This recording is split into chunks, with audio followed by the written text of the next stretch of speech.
Бибісара Саубаева, Сарасадат Хадемаль Шарех, FIDE Women's Grand Prix, Монако. C4 ағылшын бастамасы E6, G3, D5, PLG2, DC. Бұл енді көбінесе каталон бастамасына ұқсап кетті. Вәзір A4 шах енді қос соққы әдісін пайдалану. At B7, вәзір C4 және C5. At F3, A6, енді дәл қазір қарсылас деген B5 және піл B7 деген әрекетті жүзеге асырғысы кеп тұр.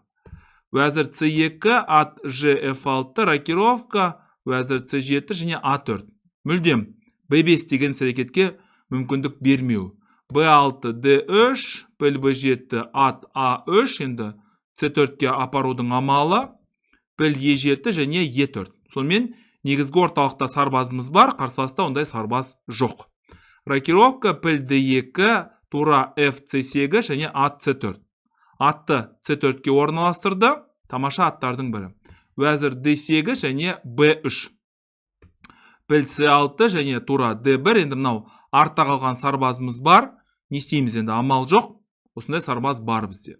Тура A7, бұл енді Арон Исаевич Немцовичтің сүйікті жүрістерінің бірі, қомағалар қатарына және D жолына қою, өйткені мына пілден сақтану деген айтқан бұл. Піл C3 және B5. Қарсылас деген бәрін түсініп тұр, бәрі бір қалыпты екенін, соның арқасында вәзір қанатында кішкене қозғала бастады. Атты негізгі орталыққа алдық және піл E8. Енді бұл пілді кезінде Вильгельмштайн ерекше ұнататын, мына F7-дегі торды қорғайды және B5-дегі сарбазды қорғайды. F4 орталық тұрақты, сол себепті оң қанатта немесе сол қанатта шабуыл жасау болады. At D7. Айырбастау амалдарын жүзеге асыру, мынаған шабуыл жасау. At F3. Піл F6, тағы да бір фигураларды айырбастаудың амалы сарбазды негізгі орталыққа қойды. Бұл жүрістің кемшілігі, әрине мына пілдің мүмкіндігі шектеледі және ат деген негізгі орталыққа келе алмайды. Піл E7 және вәзір A2.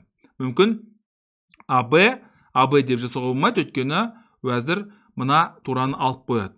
At B8 және осы жерде кішкене болса да Бибісара қателесе бастады, өйткені ең дұрыс шешім бұл жерде AB піл B5 деген болды. Дәл қазір қараңыздар, 0,84 кішігірім болса да басымдық бар дегенді білдіреді, бірақ патша H1-ден кейін минус 0,79 болып кеттік. Бірден бір кем дегенде бір сарбазын айырып қалғандай жағдайға тап болдық. Піл C6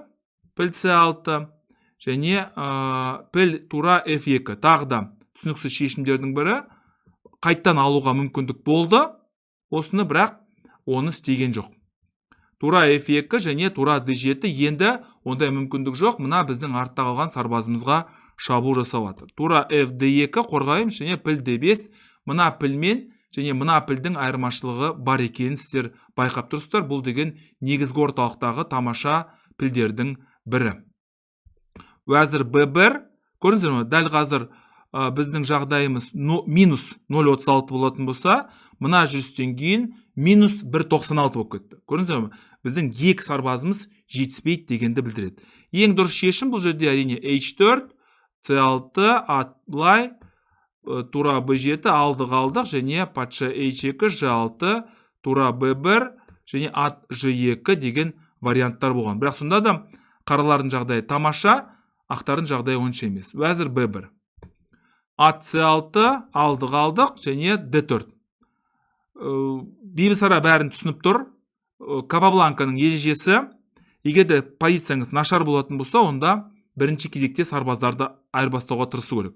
B4, піл A1 және піл F3. Түсініксіз шешімдердің бірі. Неге бұндай шешім қабылдады?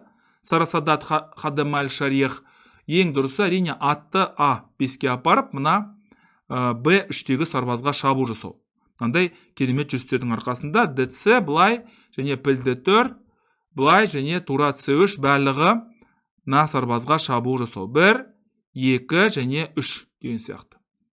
At G5 алдық, осындай варианттар болу керек еді. Бірақ Сарасадат Хадемаль Шарех өте жауапты шешім қабылдайды, пілді атқа айырбастайды. Мен үнемі айтам бұл туралы, асықпаңыздар. Алдық, вәзір E4, G6 алды қалдық және тура D4 ештеңеден қорқып тұрған жоқ.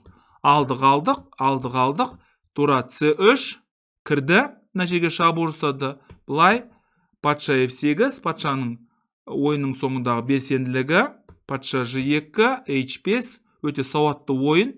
Егер де сіздің піліңіз қара болатын болса, онда сарбаздарды ақ түске орналастыру керек.